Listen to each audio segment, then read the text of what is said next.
Assalamualaikum warahmatullahi wabarakatuh. Alhamdulillah, puji syukur kepada Allah Tuhan yang Maha Kuasa. Marilah sama-sama kita panjatkan karena kita masih diberi nikmat kesehatan dan kesempatan dalam melaksanakan acara kita pada pagi hari ini, yaitu diseminasi disiplin positif yang ini merupakan tugas dari calon guru penggerak kita angkatan ke-10 dari Kabupaten Kepulauan Mentawai. Adapun susunan acara kita pada pagi hari ini, yang pertama adalah pembukaan oleh protokol yang sedang berlangsung, yang kedua doa, yang ketiga adalah nyanyi Indonesia Raya, yang keempat paparan diseminasi positif disiplin positif oleh Ibu Revina Sinaga, dan terakhir penutup. Sebelum kita masuk kepada menyanyikan lagu Indonesia Raya, untuk menjaga kelancaran acara kita ini, untuk itu kita berdoa menurut agama dan kepercayaan kita masing-masing. Berdoa mulai.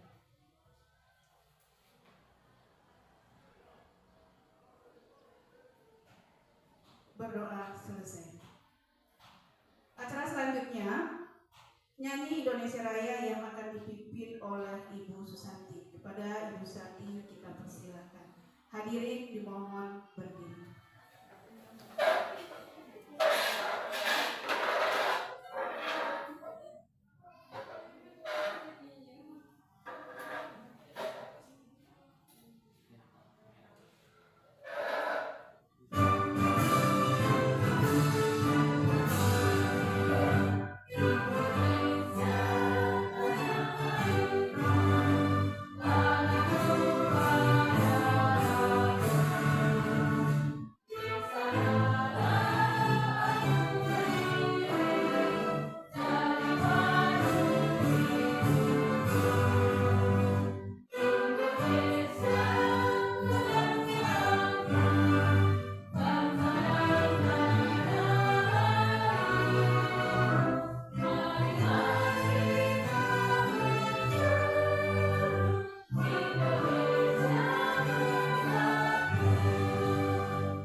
Kepada Ibu Revina Sinaga, SPD, kami persilakan.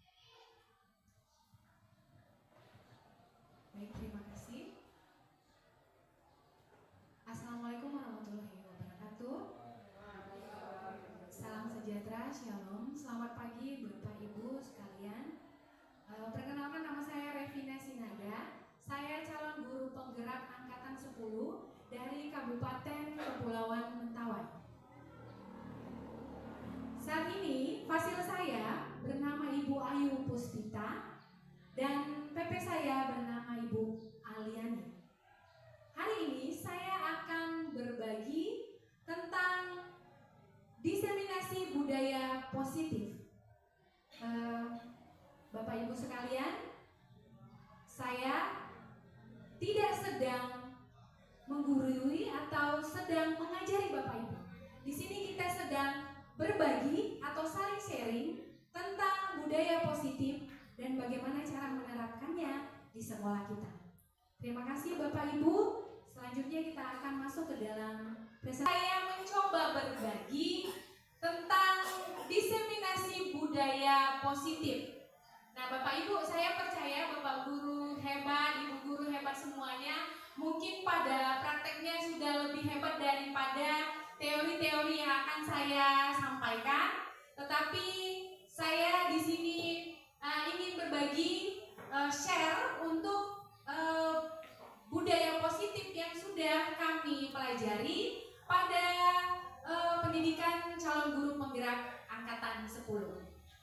Baik, kita akan memulai dari latar belakang.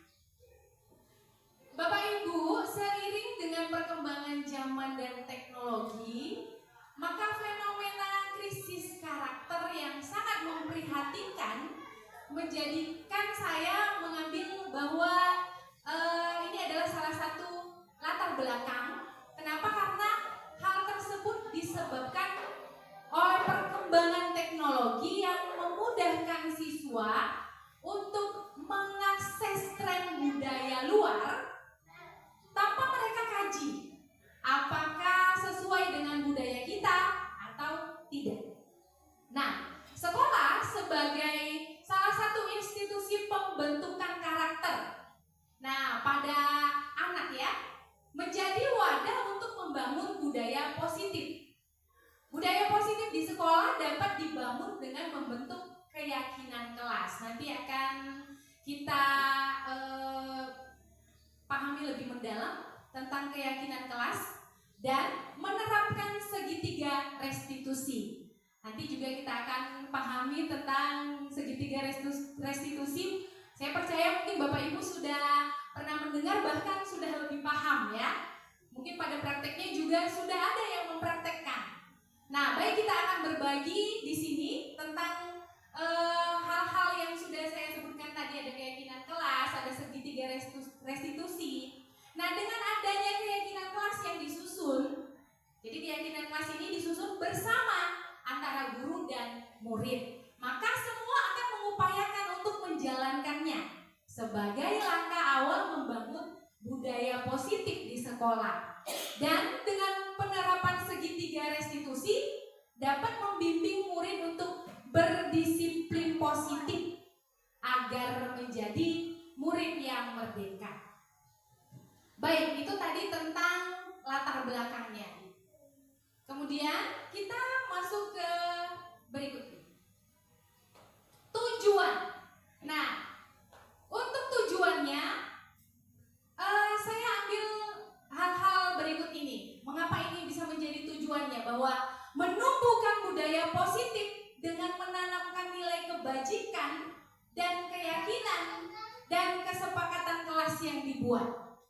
Kemudian menumbuhkan nilai-nilai profil pelajar Pancasila pada diri peserta didik dalam proses pembelajaran. Kita tahu sekarang kita dalam kurikulum Merdeka bahwa perlu menerapkan ya, sangat diterapkan sekali dan digaung-gaungkan tentang profil pelajar Pancasila pada diri peserta didik.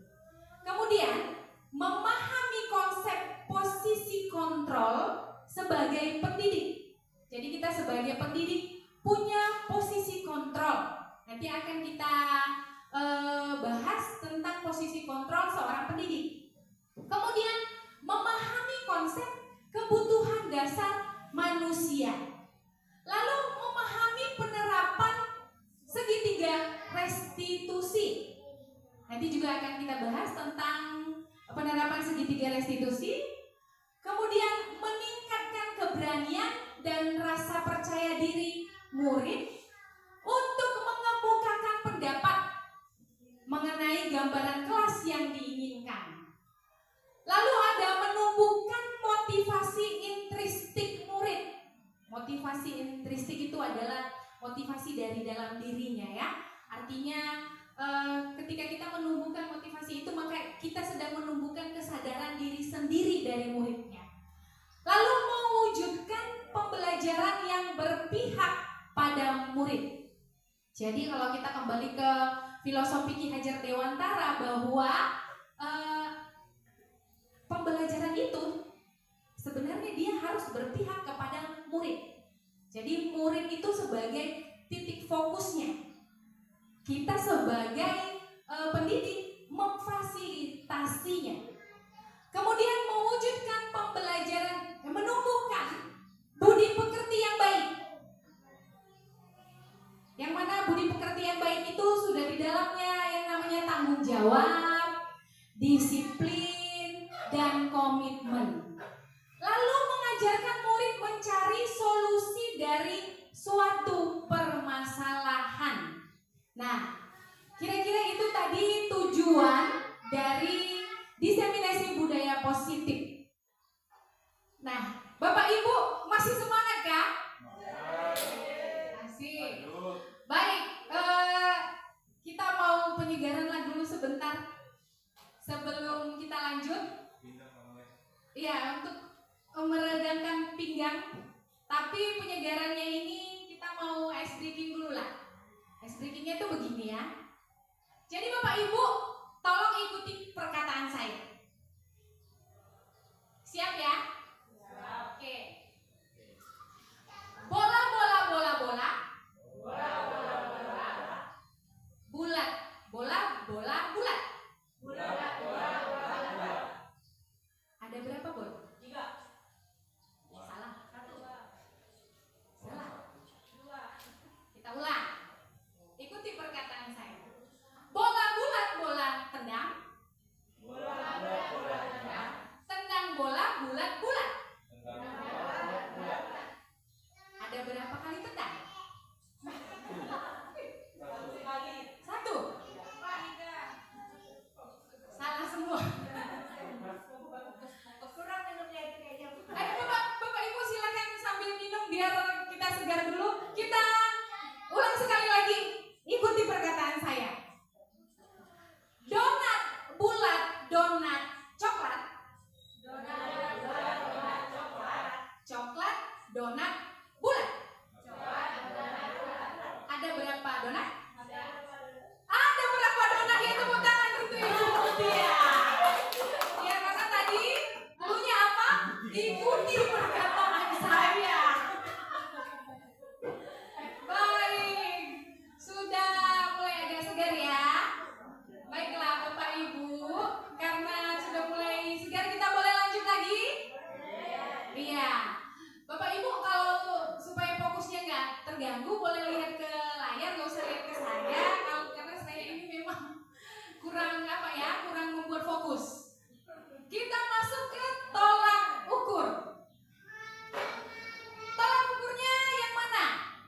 Peserta didik mampu membuat kesepakatan dan keyakinan kelas sesuai dengan nilai-nilai profil pelajar Pancasila. Kita tahu sendiri ya nilai-nilai profil pelajar Pancasila ya. Apa-apa saja yang ada di dalamnya ya, pasti sudah tahu. Lalu peserta didik mampu menjalankan kesepakatan yang telah dibuat dengan penuh tanggung jawab. Jadi ini tolak ukurnya ada indikatornya ya. Jadi indikatornya ini tahapannya begini. Yang mana lagi? Peserta didik mampu menentukan solusi dari permasalahan yang dihadapinya. Jadi anak-anak kita itu bisa memecahkan masalah, menemukan solusi. Ini akan menjadi tolak ukur dari keberhasilan itu tadi ya. Kemudian peserta didik mampu menunjukkan perubahan perilaku sebagai pembelajaran atas masalah yang pernah dihadapinya. Jadi ada perubahan perilaku. Jadi kalau perilakunya gitu-gitu aja, tentu kita belum tentu bisa menyatakan bahwa budaya positif tadi itu berhasil. Maka harus kita perhatikan tolak ukur ini. Kemudian peserta didik dan guru mampu melaksanakan budaya positif. Apa yang tadi itu yang sudah kita masukkan di dalamnya adalah keyakinan kelas dan segitiga restitusi itu secara konsisten. Jadi bukan sekarang diheboh-hebohkan, besoknya udah gak ingat lagi. sekarang diberlakukan, besok sudah hilang lagi. Jadi kita melakukannya secara konsisten. Baik, itu tadi tentang tolak ukur. Kemudian kita lanjut lagi ke bagian berikutnya. Ada nilai-nilai kebajikan universal. Nilai-nilai kebajikan universal adalah sifat-sifat positif manusia yang merupakan tujuan mulia yang ingin dicapai setiap individu. Nilai-nilai tersebut bersifat universal dan lintas bahasa, suku bangsa, agama maupun latar belakang. Setiap perilaku atau perbuatan memiliki tujuan. Ini kata Dr. William Glasser pada teori kontrol 1984. Dengan mengaitkan nilai-nilai kebajikan yang diyakini seseorang, maka motivasi intrinstiknya akan terbangun, sehingga menggerakkan motivasi dari dalam untuk dapat mencapai tujuan mulia yang diinginkan. Ini menurut Diana Gossen 1998.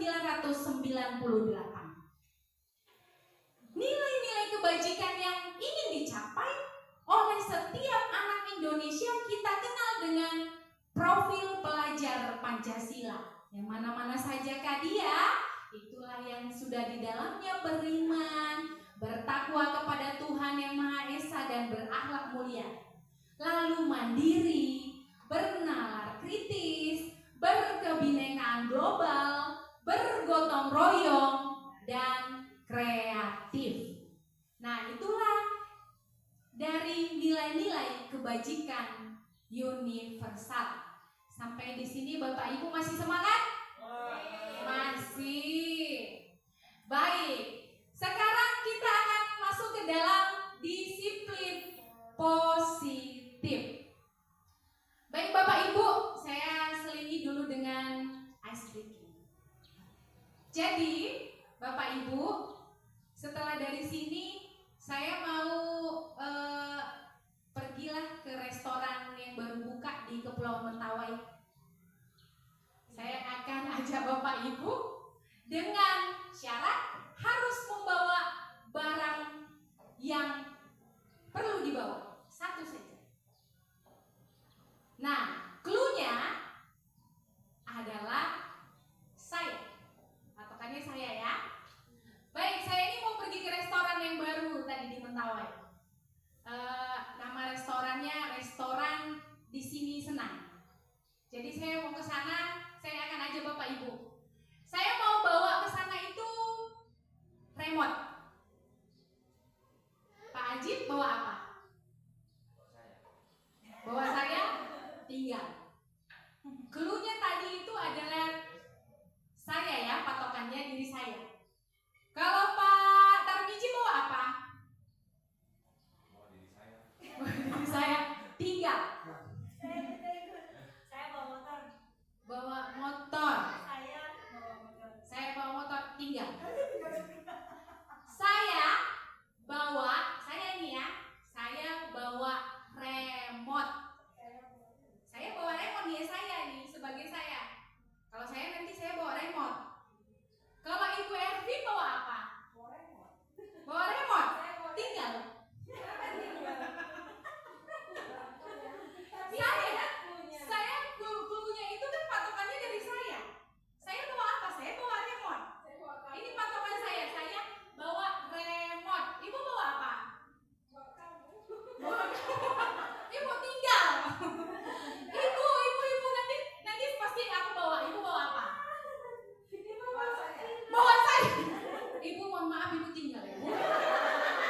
memiliki disiplin yang kuat, yang berasal dari dirinya ataupun berasal dari luar diri.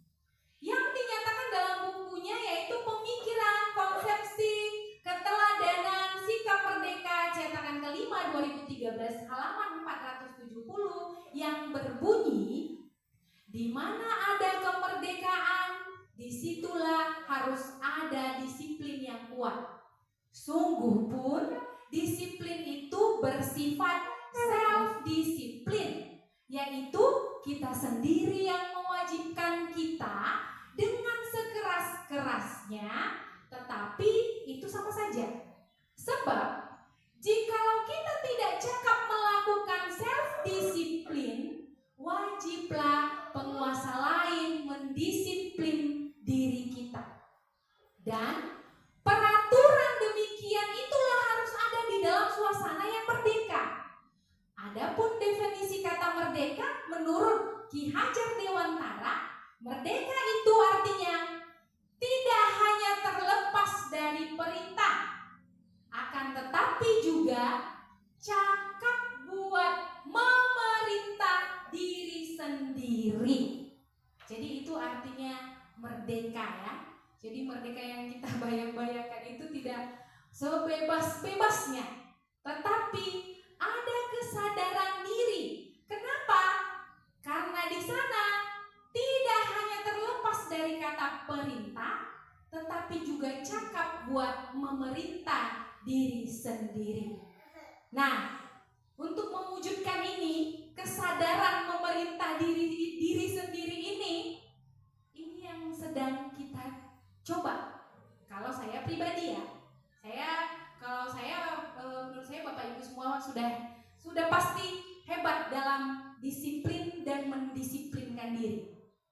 Nah, kalau kembali lagi ke teori-teorinya, saya sampai sekarang juga sedang mencoba untuk memerintah diri sendiri. Jadi ini juga yang mau kita inginkan, kita impikan terjadi pada peserta didik kita, siswa-siswi kita dan murid-murid kita. Baik, itu tadi tentang disiplin positif, makna dari disiplin itu sendiri. Sekarang kita masuk ke berikutnya. Dari Negosen dalam bukunya Restructuring School Discipline 2001 menyatakan bahwa arti asli dari kata disiplin ini juga berkonotasi dengan disiplin diri dari murid-murid yang dapat membuat seseorang menggali potensinya menuju kepada sebuah tujuan, sesuatu yang dihargai dan bermakna.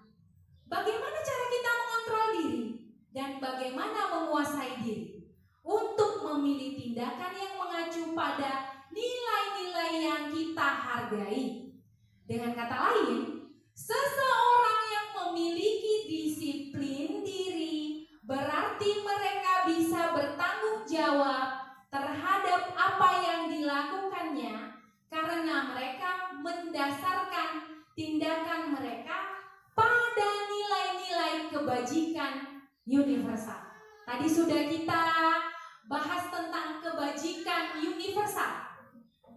Nah, dari dua pendapat di atas dapat disimpulkan bahwa murid yang memiliki disiplin positif akan memiliki motivasi internal yang tinggi dalam menguasai diri untuk melakukan tindakan yang sesuai dengan nilai-nilai kebajikan universal.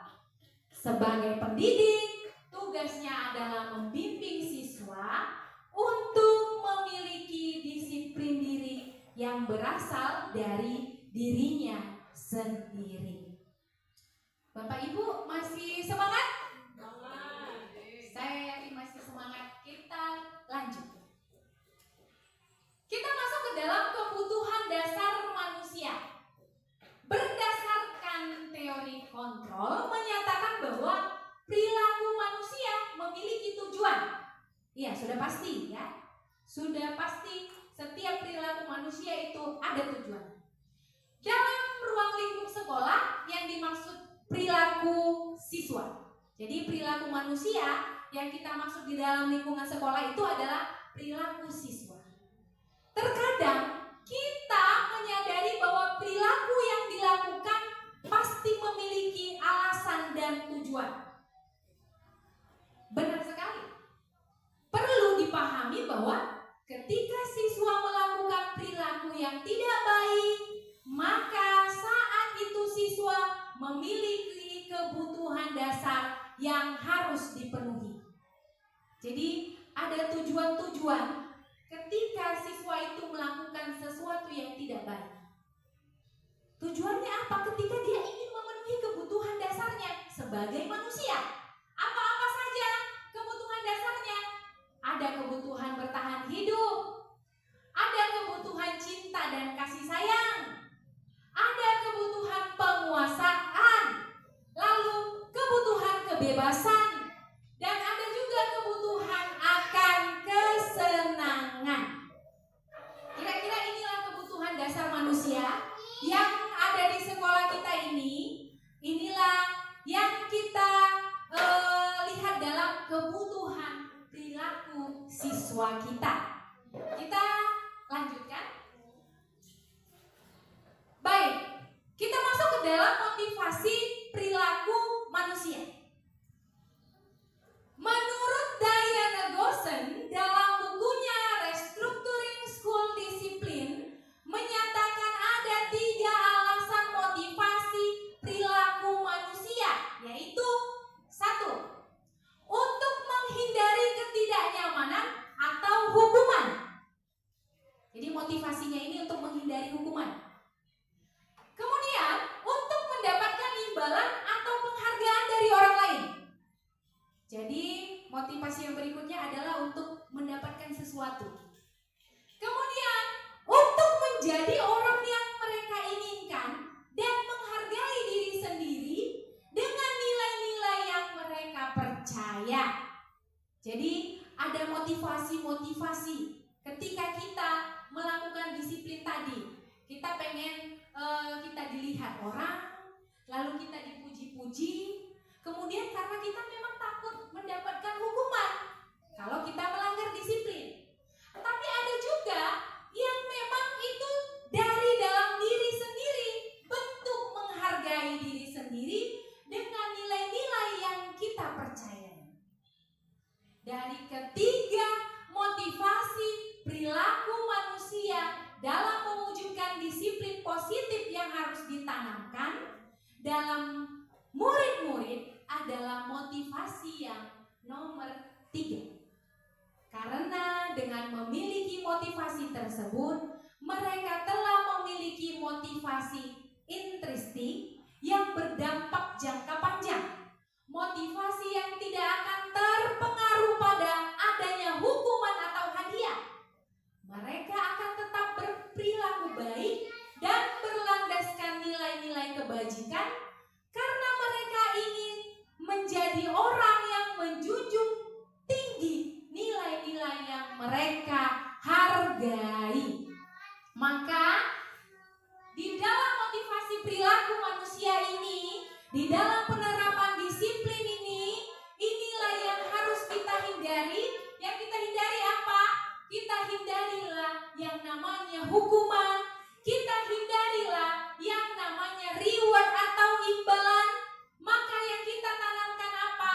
Kita tanamkanlah kesadaran sendiri. Jadi kita melakukan sesuai aturan itu kenapa? Karena kita sadar bahwa itulah cara kita untuk melakukan disiplin diri. Bukan karena kita takut dihukum, apalagi karena kita pengen dikasih.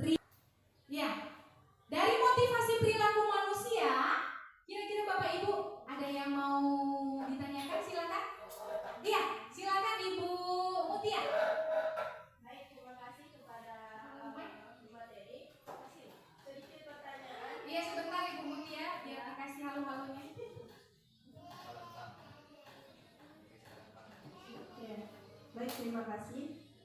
Tadi kan Bu Revina menjelaskan bahwasannya ada motivasi perilaku itu ada 3. Yang pertama menghindari ketidaknyamanan atau hukuman, yang kedua mendapatkan imbalan, yang ketiga untuk menjadi orang yang mereka inginkan dan menghargai diri sendiri.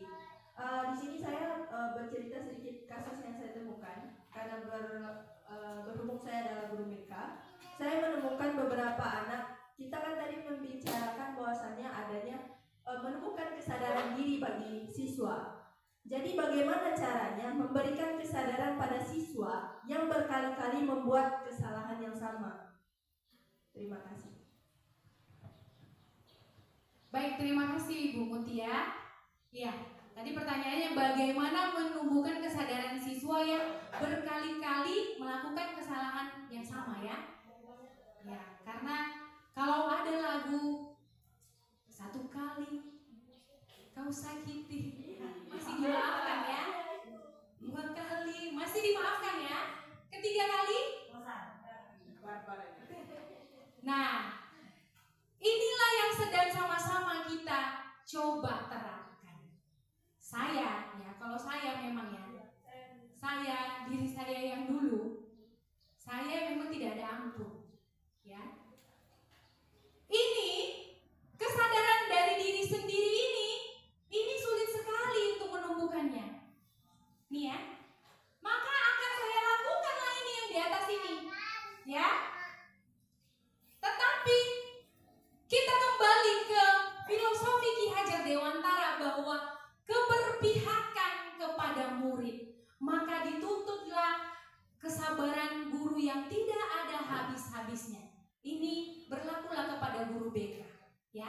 Nanti akan kita jelaskan dia di dalam segitiga restitusi. Ketika anak itu melakukan kesalahan yang sama, kita coba kesadaran dirinya, menumbuhkan kesadaran dirinya pada segitiga restitusi. Kira-kira seperti itu Ibu Mutia? Baik, kita sudahi dulu 1 pertanyaan? Boleh, kita lanjut lagi ke slide berikutnya. Posisi kontrol restitusi. Baik, kita masuk ke dalam posisi kontrol kita sebagai pendidik. Gosen menyimpulkan bahwa terdapat 5 posisi kontrol yang dapat diterapkan seorang guru. Kelima posisi kontrol tersebut adalah guru sebagai penghukum, guru sebagai pembuat rasa bersalah, guru sebagai teman, guru sebagai pemantau, lalu guru sebagai manajer. Kira-kira sebelum kita ke bawah, kira-kira kita sering di bagian mana ini? Kita sebagai guru di posisi kontrol yang mana paling sering? Penghukum, pembuat rasa bersalah, pemantau. Iya. Rata-rata dari kita ini ya, umumnya sering sekali menggunakan ini. Kadang kita gunakan bersamaan. Nggak cukup kita cuma menghukum, habis itu kita buat dia merasa bersalah. Cobalah dulu ya nak, di sana kamu di kantin sana duduk. Kau tahu bapakmu sekarang di mana? Sedang mencangkul dia di sawah. Sedih loh dia. Tanpa saya sadari, saya sedang menyakiti hatinya. Setelah itu, saya kasih dia hukuman karena dia nongkrong di kantin. Double ya, double semua saya lakukan dalam waktu yang bersamaan. Sekarang kita mulai telaah satu-satu. Ketika kita menjadi penghukum, seorang penghukum bisa menggunakan hukuman fisik maupun verbal. Kadang-kadang hukuman verbal itu lebih menyakitkan daripada hukuman fisik. Saya dulu ingat waktu kecil lebih bagus saya dipukul, sakitnya langsung hilang, ketimbang saya dimarah-marahin pakai kata-kata. Teringat terus sampai beberapa tahun berikutnya. Itulah yang dinamakan hukuman fisik, hukuman verbal. Di mana yang biasa dilakukan penghukum biasanya menghardik, menunjuk-nunjuk, menyalahkan.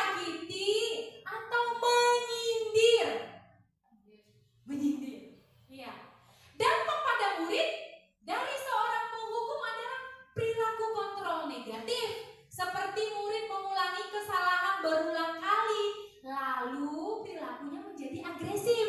Bukannya dia malah berubah, dia malah menjadi-jadi, merasa bersalah. Pada posisi ini biasanya guru akan bersuara lebih lembut. Yang biasa dilakukan pembuat rasa bersalah biasanya berceramah, menunjukkan kekecewaan mendalam.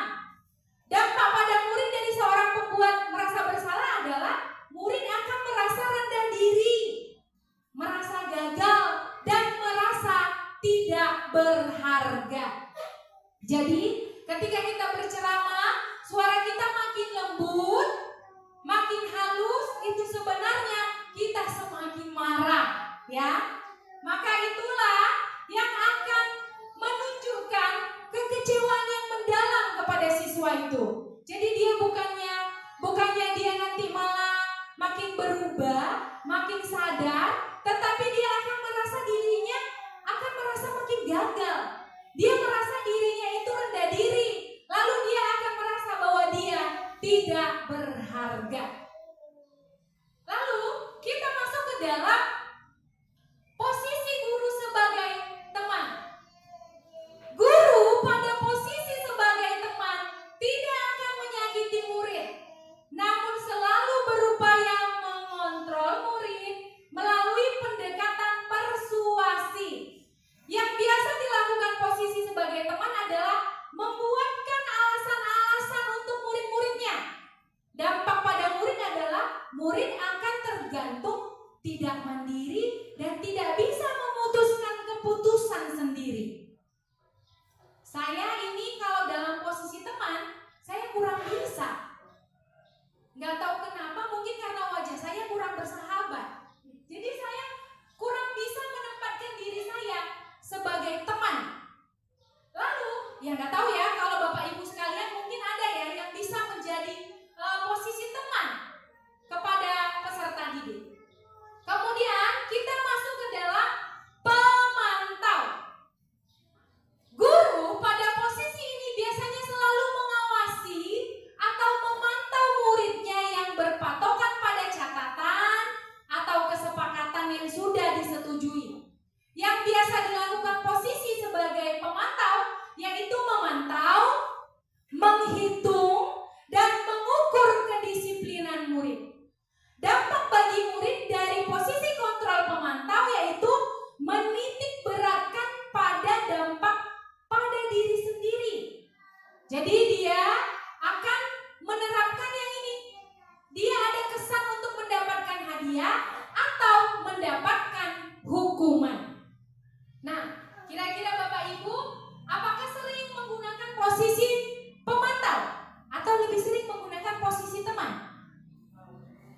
Pemantau. Baik, kita masuk ke dalam posisi yang terakhir, bahwa posisi kontrol guru itu sebagai manajer.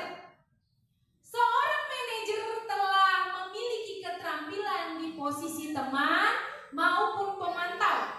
Dan dengan demikian bisa jadi di waktu-waktu tertentu kembali kepada kedua posisi tersebut bila diperlukan.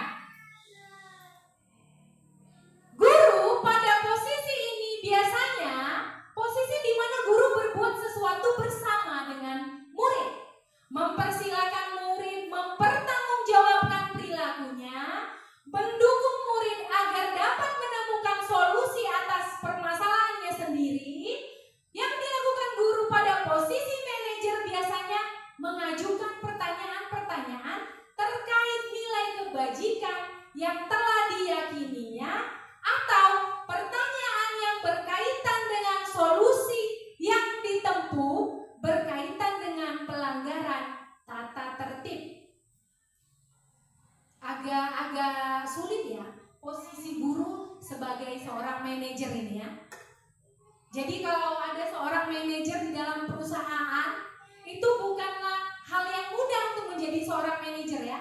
Berarti dia jadi seorang pemimpin. Kira-kira itulah kita menjadi seorang pemimpin di antara siswa-siswa kita.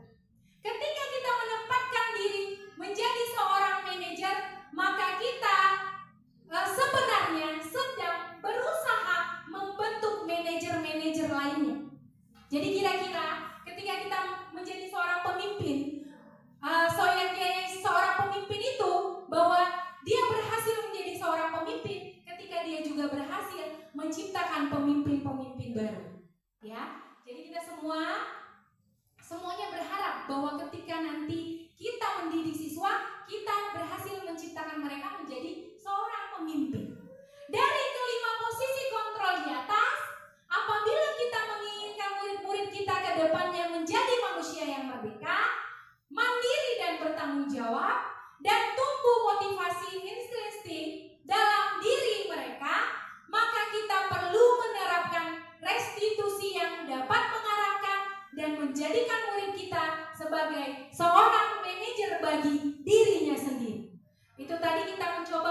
dalam posisi control manager, murid oleh guru diajak mengevaluasi diri, bagaimana menjadi diri yang lebih baik, menganalisis kebutuhan dirinya, dan menganalisis kebutuhan orang lain.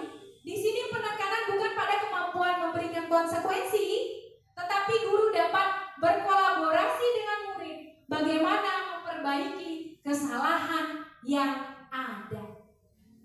Baik, kita lanjut kepada keyakinan kelas.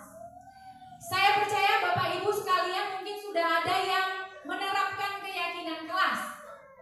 Yang mana saja, apa saja, dan bagaimanakah keyakinan kelas itu? Nah, setiap tindakan atau perilaku yang kita lakukan di dalam kelas dapat menentukan terciptanya sebuah lingkungan positif. Perilaku warga kelas tersebut menjadi sebuah kebiasaan yang akhirnya membentuk sebuah budaya positif.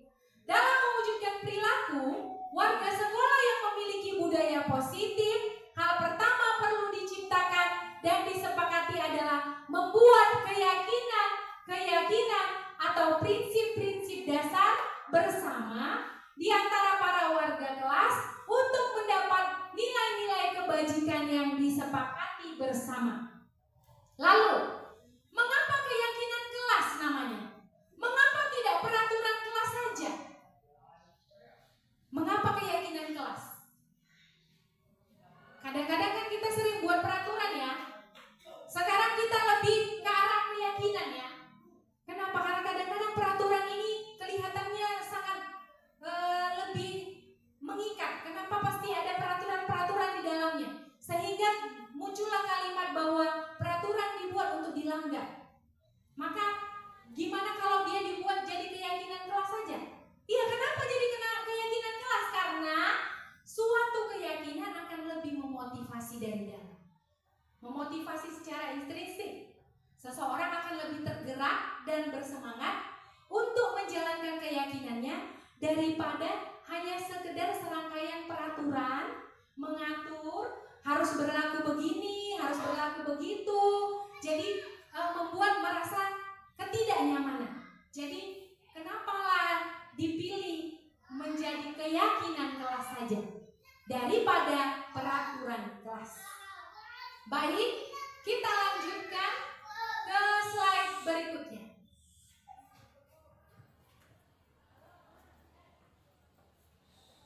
Berikut adalah cara pembuatan keyakinan kelas. Keyakinan kelas hendaknya bersifat abstrak. Keyakinan kelas ditulis berupa pernyataan-pernyataan universal. Keyakinan kelas senantiasa dibuat dalam bentuk positif. Jadi dibuat pernyataannya dalam bentuk positif ya. Jadi bukan lagi siswa tidak boleh datang terlambat. Kita membiasakan kata-kata positif. Jadi kita tidak lagi buat tidak boleh terlambat, tetapi datang tepat waktu. Jangan membuang sampah sembarangan. Kita ganti menjadi buanglah sampah pada tempatnya. Jadi kira-kira seperti itu pernyataan positifnya. Kemudian keyakinan kelas hendaknya tidak terlalu banyak ya. Jadi kalau sebanyak-banyak kali nanti makin banyak makin kesulitan. Keyakinan kelas sebaiknya sesuatu yang diterapkan di lingkungan sesuai dengan kondisi iya. Lalu semua warga kelas hendaknya ikut berkontribusi dalam pembuatan keyakinan kelas lewat kegiatan curah pendapat lalu disepakati bersama. Bila perlu setelah ditempel lalu kita tanda tangani bersama. Lalu bersedia meninjau kembali keyakinan kelas dari waktu ke waktu. Jadi keyakinan kelas ini boleh kita tinjau lagi, kira-kira ada yang perlu digunakan lagi atau kira-kira ada yang tidak perlu, boleh kita tinjau secara berkala dari waktu ke waktu. Baik, kita lanjut ke slide berikutnya. Kita masuk ke dalam segitiga restitusi. Nah, dari kesemua tadi budaya positif yang sudah kita jabarkan dari mulai motivasi, dari mulai ke perilaku-perilaku manusia, maka kita masuklah ke dalam segitiga restitusi. Restitusi memberikan kesempatan kepada murid untuk disiplin positif, memulihkan diri dari kesalahan sehingga memiliki tujuan yang jelas. Penekanannya pada cara mereka menghargai nilai-nilai kebaikan yang diyakini, bukan berperilaku untuk menyenangkan orang lain.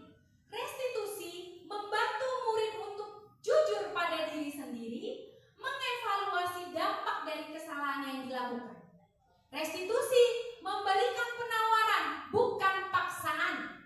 Nah, sangat penting bagi guru untuk menciptakan kondisi yang membuat murid bersedia menyelesaikan masalahnya. Berbuat lebih baik lagi. Guru dapat menggunakan kalimat seperti, semua orang pasti pernah berbuat salah ya nak. Jadi kita tidak menyudutkan. Saya juga pernah berbuat salah. Kira-kira seperti itu. Jadi tidak menyudutkannya, lalu tambah memperjelas kesalahannya. Baik, kita masuk dalam segitiga restitusi. Segitiga restitusi itu yang bagaimana ya? Yang berbentuk segitiga. Makanya namanya segitiga restitusi. Nah, di sini kita akan temui tahap-tahapnya. Ada menstabilkan identitas, ada validasi kebutuhan, lalu ada menanyakan keyakinan. Baik, kita mulai bahas tahap yang pertama. Menstabilkan identitas. Pada bagian dasar segitiga merupakan langkah pertama, yaitu menstabilkan identitas. Bagian ini bertujuan merubah orang yang merasa gagal karena berbuat salah menjadi orang yang sukses. Kita harus mampu meyakinkan mereka, misalnya dengan berkata, saya pernah melakukan hal yang sama dengan Muna, saya juga pernah melakukan kesalahan.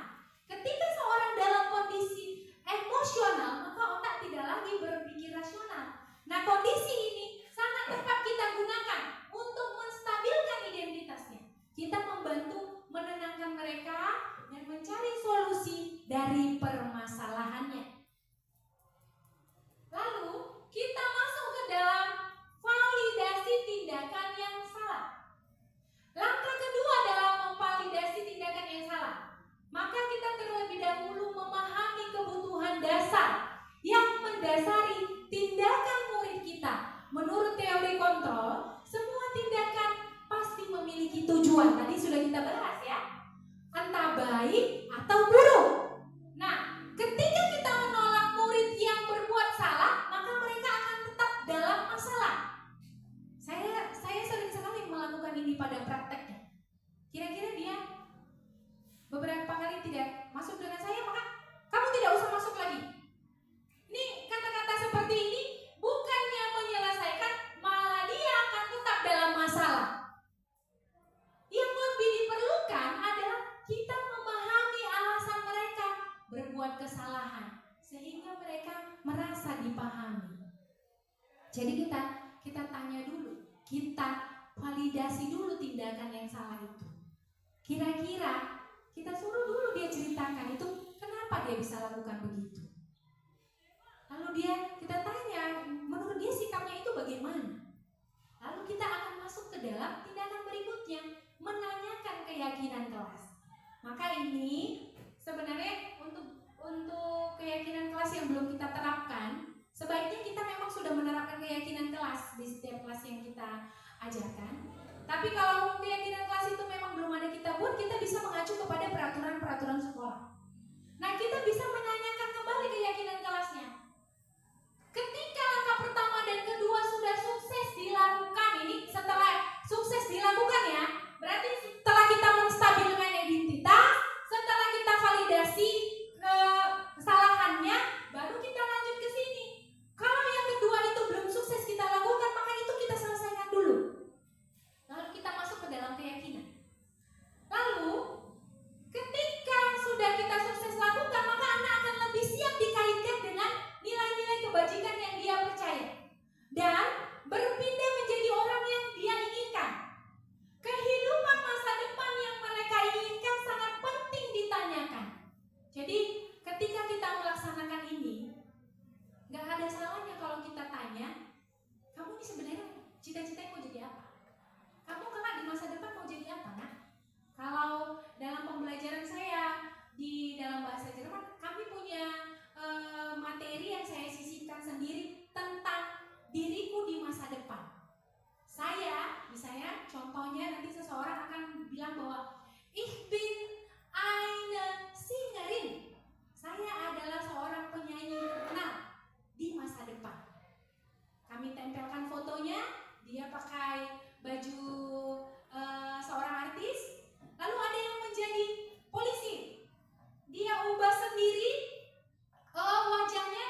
antusias, setiap anak punya harapan cita-cita dia di masa depan.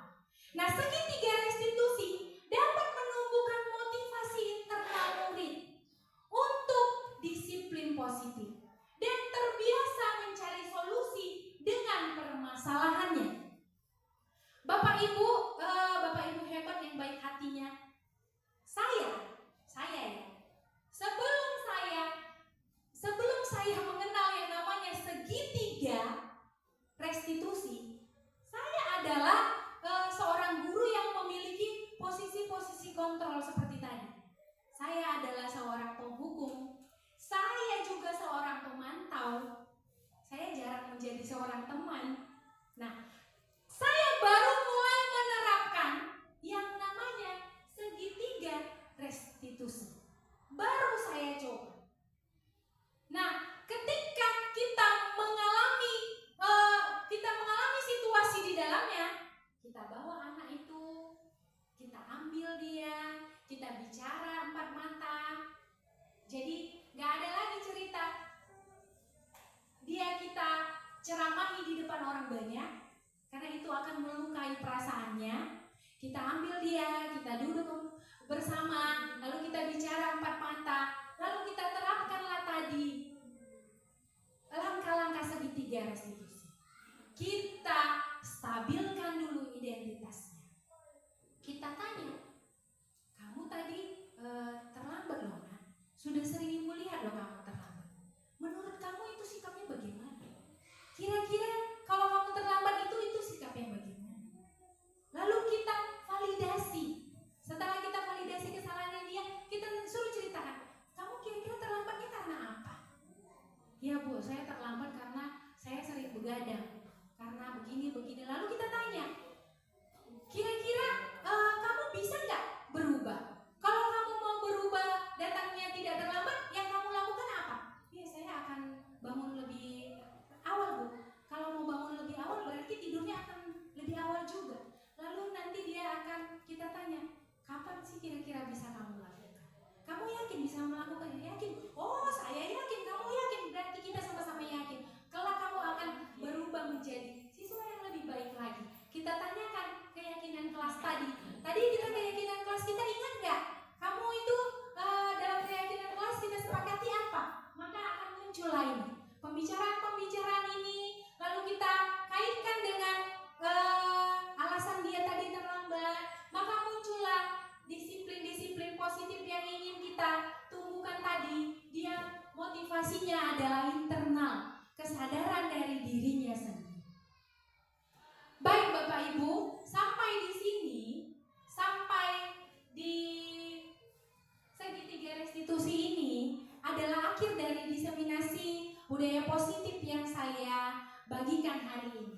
Saya boleh bertanya bila ada Bapak Ibu yang mau bertanya, apakah masih ada yang ingin ditanyakan? Ada yang masih bertanya, apakah semuanya sudah? Apakah Bapak Ibu masih segar? Masih, nampaknya dari wajah-wajahnya. Jadi, kalau tidak ada yang mau ditanyakan, saya sudahi dulu diseminasi budaya positif saya siang hari ini. Saya mengucapkan terima kasih kepada Bapak Ibu hebat semuanya yang baik hatinya.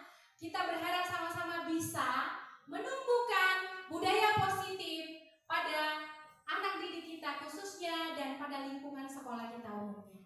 Terima kasih. Assalamualaikum warahmatullahi wabarakatuh. Salam sejahtera, shalom, selamat siang. Baik Bapak Ibu, itulah paparan tadi yang disampaikan oleh calon guru penggerak kita tentang diseminasi disiplin positif, di mana Ibu Revina Sinaga sudah membahas tentang bagaimana langkah-langkah kita menerapkan disiplin positif di sekolah dan bagaimana cara kalau kita membudayakan disiplin positif di sekolah. Mudah-mudahan dengan paparan yang disajikan oleh Ibu Revina tadi menambah ilmu kita dan bisa kita laksanakan di sekolah kita ini. Walaupun tidak mudah Bapak Ibu, tidak semudah membalik telapak tangan, tapi mari kita coba pelan-pelan. Kita coba bersama untuk disiplin positif di sekolah kita. Terima kasih Bapak Ibu atas waktu dan kesempatan yang diberikan. Saya akhiri. Assalamualaikum warahmatullahi wabarakatuh.